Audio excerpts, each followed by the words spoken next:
Pasado el día de reposo, un grupo de varones se juntan a comer y beber en la casa de José de Arimatea.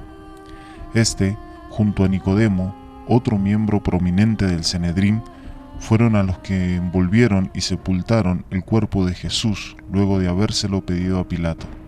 Entre ellos estaba Nicodemo, Jairo, a quien Jesús le había resucitado a su hija, y otros. Estos se habían juntado después del día de reposo a consolarse y a hablar las maravillas que Jesús había hecho en su paso por este mundo. En sus mentes había confusión. Entendían lo poderoso que era Jesús. Ellos fueron testigos de milagros y señales, pero el dolor por la pérdida los tenía cegado en su mente. ¿Qué pues haré con Jesús, que es llamado el Cristo? Crucificadlo. ¡Suelten a Barrabás!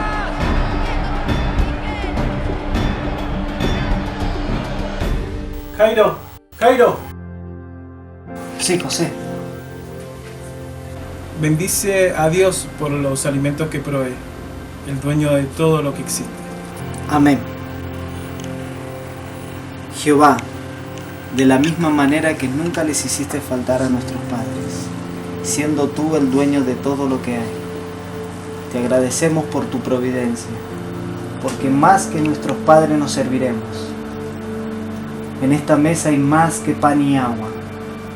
Gracias por tu abundancia, pero nunca nos hagas olvidar de dónde nos sacaste, y que lo que nos serviremos es demasiado. Amén. Amén. Nicodemo, ¿así dicen que Pilato le entregó el cuerpo así sin resistencia? Sí, la verdad que así fue. Aquí nuestro hermano José de Arimatea tuvo audiencia con Pilato al caer la noche, luego de que el maestro muriera. Pilato estaba atónito.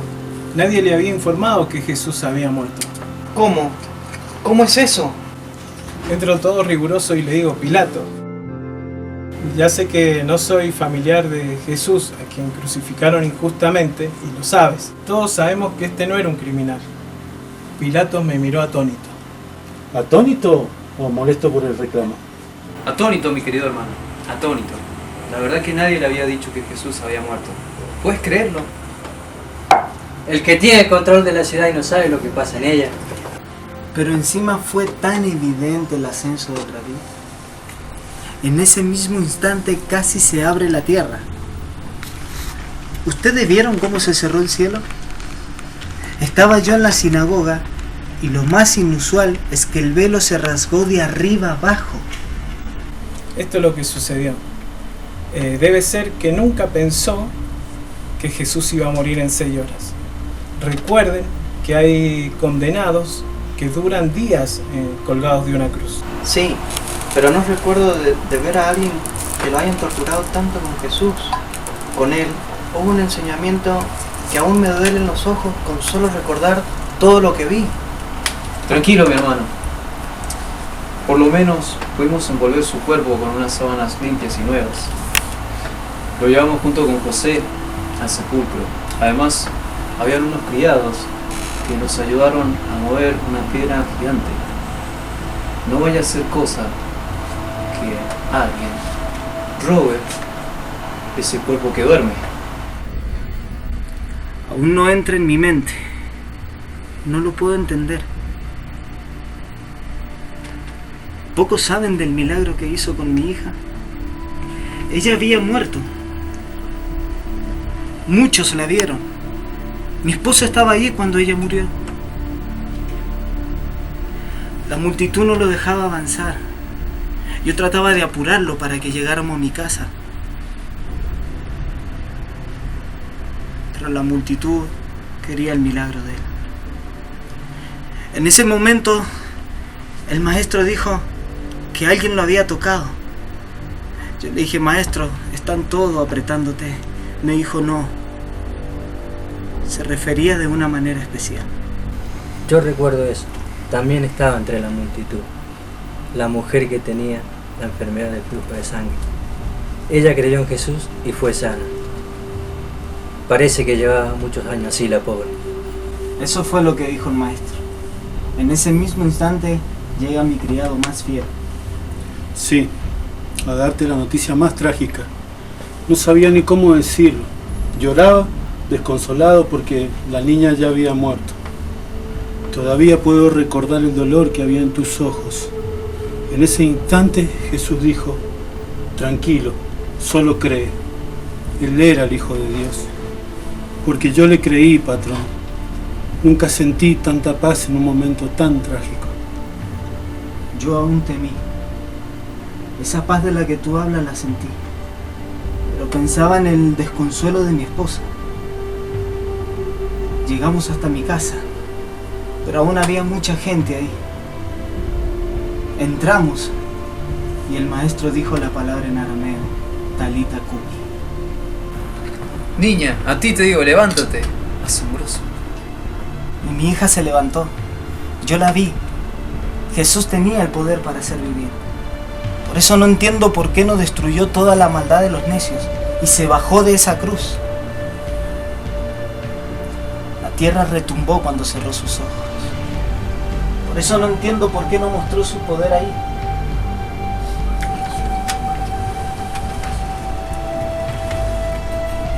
Yo fui testigo cuando multiplicó el pan y los peces. Ese día fui al monte y el maestro predicaba como nadie. Yo no tenía hambre, solo quería escucharlo hablar. Como siempre, habían otros que empezaron a murmurar que tenían hambre. ¡Hambre! Toda su palabra saciaba. Mi hermano solo lo seguían por los milagros. Y en ese instante oró, y las canastas se llenaron de comida. No solo alimentó a la multitud, sino que sobró, como si la comida nunca se acabara. Tremendo milagro. Cuando conversé con el rabí, él me preguntó con asombro cómo era posible que lo reconociera como maestro. Obviamente le dije que si no era enviado de Dios, ¿cómo era posible hacer esas señales? Él me dijo que el que no naciere de nuevo no entraría ni vería el reino de Dios. Mis hermanos, esta es la respuesta de por qué muchos lo siguen y no se dan cuenta de que quienes lo siguen por lo que da y no por lo que Él es. La verdad que Dios sí otorga un nuevo nacimiento a quien se lo da. El Mesías nos decía que esto entenderíamos a su debido tiempo. Por favor, necesito hablar con José. Tengo información que él quiere saber. ¿Quién será? Muchacho, tranquilo. Habla ya. Es Jesús. La tumba. Jesús. ¡Hombre, habla de una vez! La tumba está vacía. El cuerpo no está ahí. ¿Pero qué? ¿Se lo robaron? Si le pusimos una piedra inmensa. No. Él no está ahí. Por favor, tranquilos. Así entendemos. Jesús es el Cristo. Ha resucitado. Se le presentó a los apóstoles, pero luego ascendió al cielo resplandeciente. Tenía en sus manos la marca de los clavos. Jesús es el Cristo. Hosana al Salvador. La profecía de Isaías se ha cumplido. ¿Quién ha creído a nuestro mensaje? ¿A quién se ha revelado el brazo del Señor? Creció delante de él como renuevo tierno, como raíz de tierra seca. No tiene aspecto hermoso ni majestad para que le miremos, ni apariencia para que le deseemos.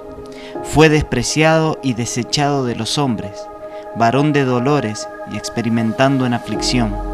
Y como uno de quien los hombres esconden el rostro, fue despreciado y no lo estimamos.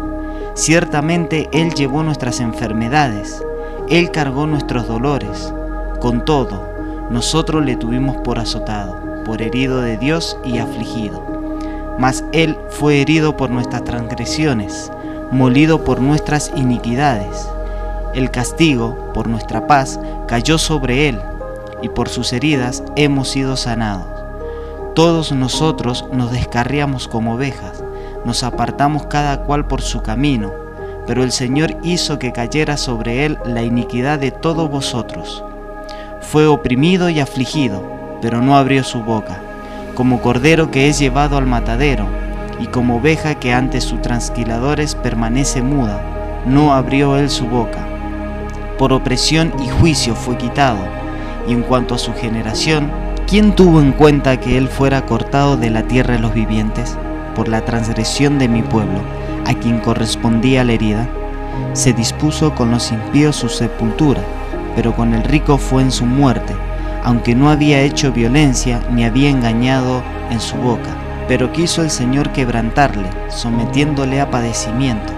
Cuando él se entregue a sí mismo como ofrenda de expiación, verá a su descendencia, prolongará sus días, y la voluntad del Señor en su mano prosperará.